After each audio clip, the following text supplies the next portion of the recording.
Hi kids, my name is Mark, and today we're going to be reading Horton Hears a Who by Dr. Seuss. So, let's get started. On the 15th of May, in the jungle of Knoll, in the heart of day, in the cool of the pool, he was splashing, enjoying the jungle's great joys, when Horton the elephant heard a small noise.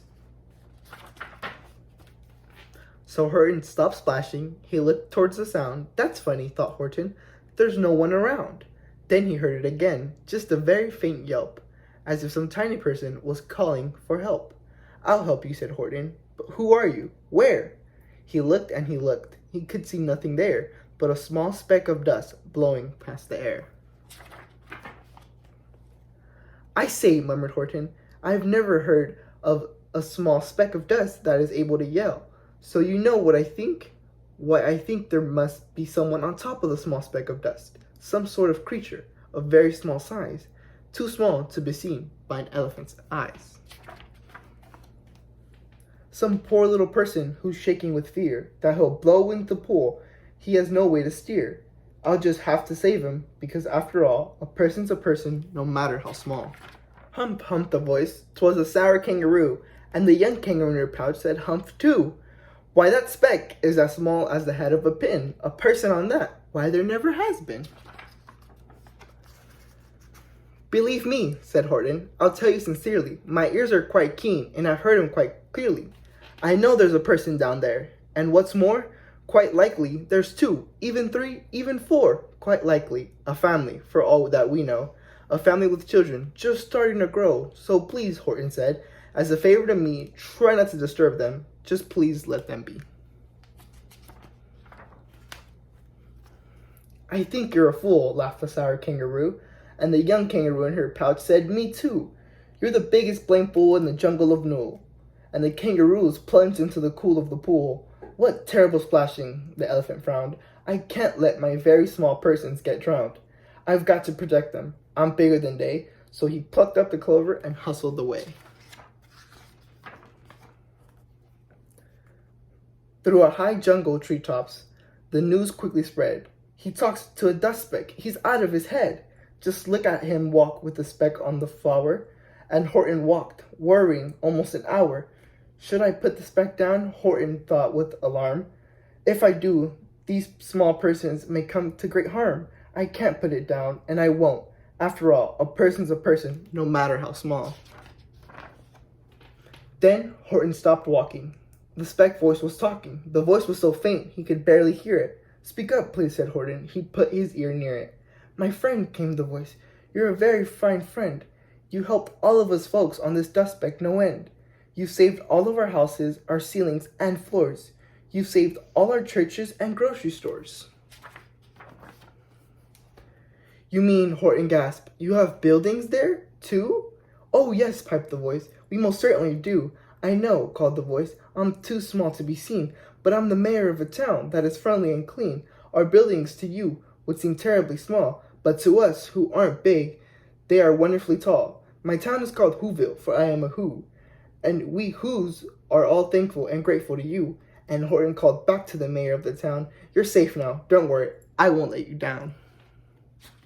But just as he spoke to the mayor of the speck, 3 big jungle monkeys climbed on Horton's neck. The Winchester brothers came shouting, what rot, the elephant's talking to Whos who are not. There aren't any Whos, and they don't have a mayor, and we're going to stop all this nonsense, so there. They snatched Horton's clover. They carried it off to the black-bottomed eagle named Vladimir Vladikov, a mighty strong eagle with a very swift wing. And they said, will you kindly get rid of this thing? And before the poor elephant even could speak, the eagle flew off with the flower in his beak. All of that late afternoon and far into the night, that black-bottomed bird flapped his wings into fast flight, while Horton chased after with groans over stones that tattered his toenails and battered his bones, and begged, please don't harm all my little folks, who have just as much as a right to live as all us bigger folks do. But far, far beyond him, that eagle kept flapping, and over his shoulder called back, quit your yapping. I'll fly the night through, I'm a bird, I don't mind it, and I'll hide this tomorrow, where you'll never find it. And at 6:56 the next morning, he did it. It sure was a terrible place that he hid it. He let that small clover drop somewhere inside of a great patch of clovers 100 miles wide. Find that, sneered the bird, but I think you will fail. And he left with a flap of his black-bottomed tail. I'll find it, cried Horton. I'll find it or bust. I shall find my friends on the small speck of dust. And clover by clover by clover, with care, he picked up and searched them, and called, Are you there? But clover by clover by clover, he found that the one that he sought for was just not around. And by noon, poor old Horton, more dead than alive, had picked, searched, and piled up 9,005. Then on through the afternoon, hour after hour, till we found them at last on the 3,000,000th flower. My friends, cried the elephant, tell me, do tell, are you safe? Are you sound? Are you whole? Are you well?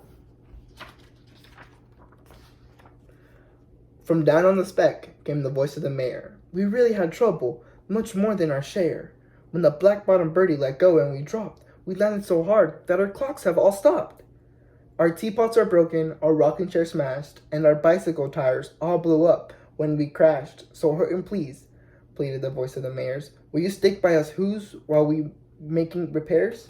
Of course, Horton answered, of course, and I'll stick by you small folks through thin and through thick. Humph, humphed the voice. For almost 2 days you've run wild and insisted on chatting with persons who've never existed. Such carrying on in our peaceable jungle. We have quite enough of your bellowing bungle. And I'm here to state, snapped the big kangaroo, that your silly nonsensical game is all through. And the young kangaroo in her pocket said, me too.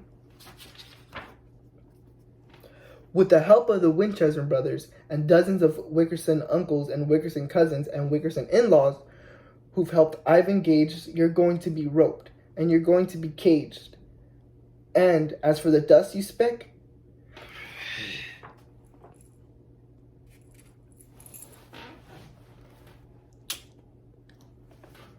and with the help of the Winchester brothers and dozens of Winchester uncles, Winchester cousins, and Winchester in-laws who've helped Ivan Gage, you're going to be roped, and you're going to be caged. And as for the dust speck, that we shall boil into a hot steaming kettle of bezel nut oil. Boil it, gasped Horton. Oh, that you can't do. It's full of persons. They'll prove it to you. Mr. Mayor, Horton called. Mr. Mayor, you've got to prove now that you really are there. So call a big meeting. Get everyone out. Make every who holler. Make every who shout. Make every who scream. If you don't, every who is going to end up in bezel nut stew. And down on the dust speck, the scared little mayor, quick, called the meeting, a big meeting in Whoville, town square. And his people cried loudly. They cried out of fear, we are here, we are here, we are here. The elephant smiled. That was clear as a bell. You kangaroos surely heard that very well. All I heard, snapped the big kangaroo, was the breeze and the faint sound of wind through the far distant trees. I heard no small voices, and you didn't either. And the young kangaroo in her pouch said, me neither. Grab him, they shouted, and cage the big dope. Lasso his stomach with 10 miles of rope. Tie the knots tight so he'll never shake loose. Then dunk the dumb speck into bezel nut juice. Horton fought back with a great vigor and vim, but the Wickerson gang was too much for him. They beat him, they mauled him, they started to haul him into the cage, but he managed to call to the mayor, don't give up, I believe in you all. A person's a person, no matter how small. And you, very small persons, will not have to die if you make yourselves heard, so come on and now and try. The mayor grabbed a tum-tum, he started to smack it, and all over Whoville, they whopped up a racket. They rattled up tin kettles, they beat on brass pans, on garbage pail tops, and old cranberry cans. They blew on bazookas and blasted great toots, on clarinets, opas, boompas, and flutes. Great gusts of loud racket rang high through the air. They rattled and shook the whole sky, and the mayor called up through the howling mad hullabaloo, hey Horton, how's this? Is our sound coming through? And Horton called back, I can hear you just fine, but the kangaroo's ears aren't as strong, quite as mine. They don't hear a thing. Are you sure all your boys are doing their best? Are they all making noise? Are you sure every who down in Whoville is working? Quick, look through your town. Is everyone shrinking? Through the town rushed the mayor, from east to the west. But everyone seemed to be doing their best. Everyone seemed to be yapping or yipping. Everyone seemed to be beeping or bipping. But it wasn't enough. All that ruckus and war, he had to find someone to help him make more. He raced through each building, he searched floor to floor. And just as he felt he was getting nowhere, and almost about to give up in despair, he suddenly burst through a door, and the mayor discovered one shrinker. Quite hidden away in a Fairfax apartment, apartment 12J, a very small shrinker named Jojo was just standing and bouncing a yo-yo, not making a sound, not a yip, not a chirp, and the mayor rushed inside and grabbed the young twerp. And he climbed with the lad up top of Eiffelberg Tower. "This," cried the mayor, "in your town's darkest hour, the time for all who have blood that is red, to come to your aid to country." He said, "We've got to make noises in great amounts, so open your mouth, lad, for every voice counts." Thus he spoke as he climbed. When they got to the top, the young lad cleared his throat and shouted out, "Yop!"